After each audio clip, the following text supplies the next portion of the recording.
Well, greetings and welcome back, Sweet Spotters. You did it. It is Finish Strong Friday, and you're here. You're right here with me. I'm Dr. Derek Sweet. I'm a board-certified psychiatrist. I'm your host of The Sweet Spot. This is Finish Strong Friday, and I want to congratulate you on making it through another week. So look, we've been talking about time all week. We've talked about making moves with time on Monday. We talked about taking action with time on Tuesday with decision making. We talked about the idea of winning against the race, right? Against time on Wednesday, and then trusting in both ourselves and time on Thursday. So we find ourselves here on Finish Strong Friday with, look, completing the final push, getting there. So let's dive right in, shall we? The idea that lost time is replaceable is not true. Lost time is never found again. Okay, that's Benjamin Franklin's quote. I love it. Lost time is never found again. My friends, time is either going to be our greatest ally or our biggest enemy when it comes to finishing strong. You ever feel like you start strong on something but struggle to finish? I'm in a couple of projects right now, some writing projects, and man, did I start strong on them. And I'm in the struggle to finish. You map out the plan, you set the goal, you get fired up, but somewhere in the middle, time starts working against you. Distractions creep in, fatigue sets in, the urgency fades. But here's the truth. Winners don't just start strong, they finish strong. And the way you manage time determines whether you're going to cross the finish line or get stuck just short of it. Think about the strongest relationships you have in life, whether it's personal, professional, or even with yourself. What makes this relationship strong? What makes it strong? From years of working with individuals, I've come up with a couple of things, and they're simple. Consistency makes relationships strong.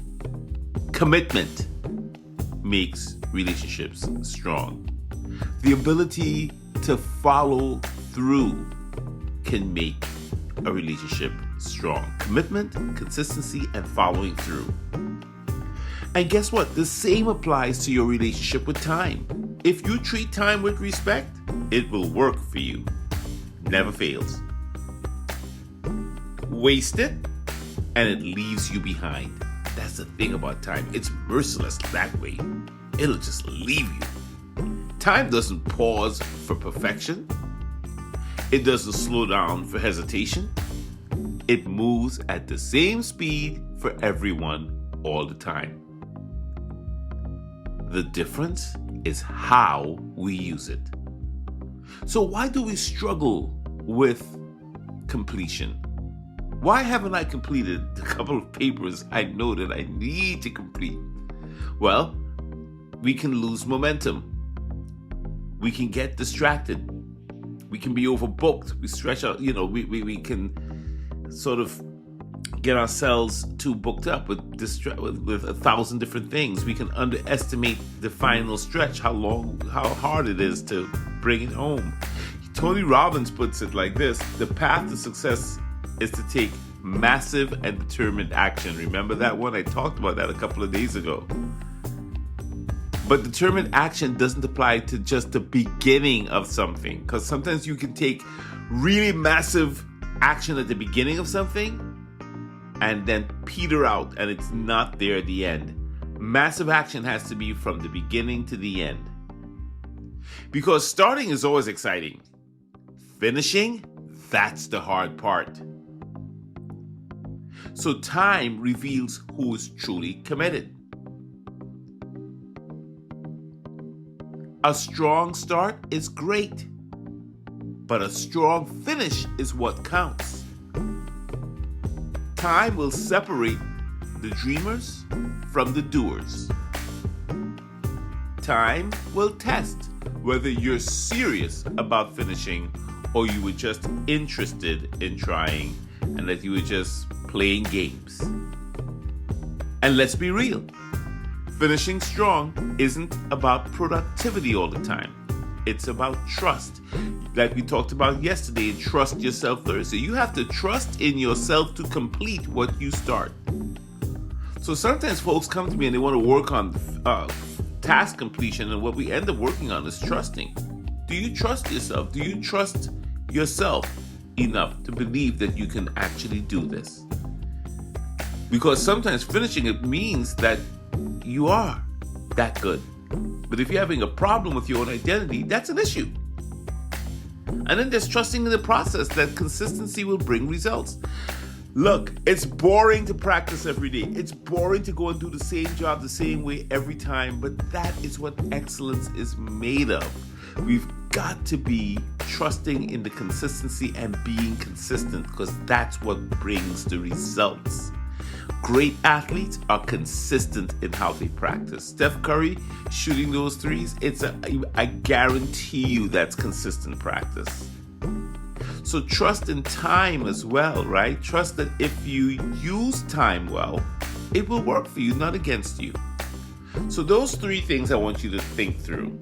Trusting in yourself, trusting in the process, and trusting in time, because all three will help you finish strong. And sometimes you have to look and see, where am I not trusting enough? Am I not trusting in me enough? Am I not trusting in what the process is? Am I not being consistent? Or am I just not trusting that time will work out for me? Ancient wisdom puts it beautifully. The end of a thing is better than its beginning.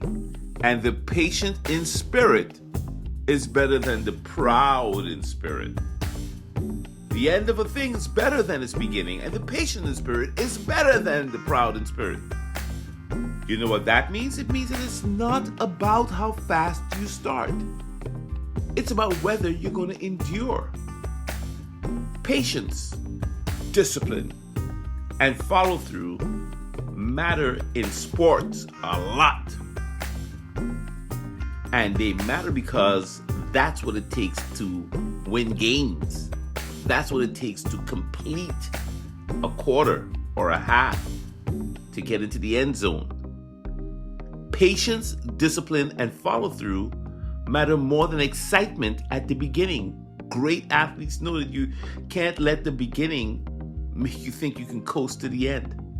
And patience, discipline, and follow through are the same things we need in our lives. Where do we need to be more patient? Where do I need to be more disciplined? And in my case, where do I need to follow through to write that paper that I'm writing? Okay. So how do we stop fizzling out and start finishing strong? Here's how. There are a couple of ways we can do it. You can use deadlines as tools, not threats. Time pressure isn't the enemy, it's the fuel. Set a finish line and commit to crossing it. Let the time pressure be your fuel, not your enemy. Number 2, break the last stretch into micro wins. The hardest part of any marathon, remember I talked to you about that 18th mile, how it gets so hard? The last few miles, that's the hardest part. But instead of thinking about how much is left, what they say is you have to focus in sports psychology on one step at a time. Remember, we talked about that. One step at a time. Just focus on that. That'll get you through. You can't, it feels like it's an impossible race. It's too long. Take one more step. Then take another step. That's how you do it. Micro wins, especially when you're in the last stretch of something.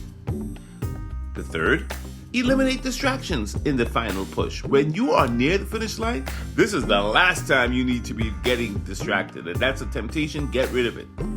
Guard your focus like it's your goal. You can't speak to athletes when it's close to game time. You can't even talk to them. They are in a zone. The really good ones. And protect your time. Cut out anything that's an unnecessary noise and lock in when you have to do something.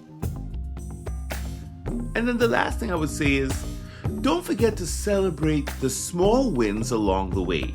The brain loves progress. And you remember, you have a a reward area in the brain, a dopamine circuits in the brain, and that striatal area, obviously, that loves the dopamine. And if you acknowledge each completed step, it fuels your brain to finish strong. So always reward yourself. Now, don't go bananas. I mean, just enough so that you can keep it going.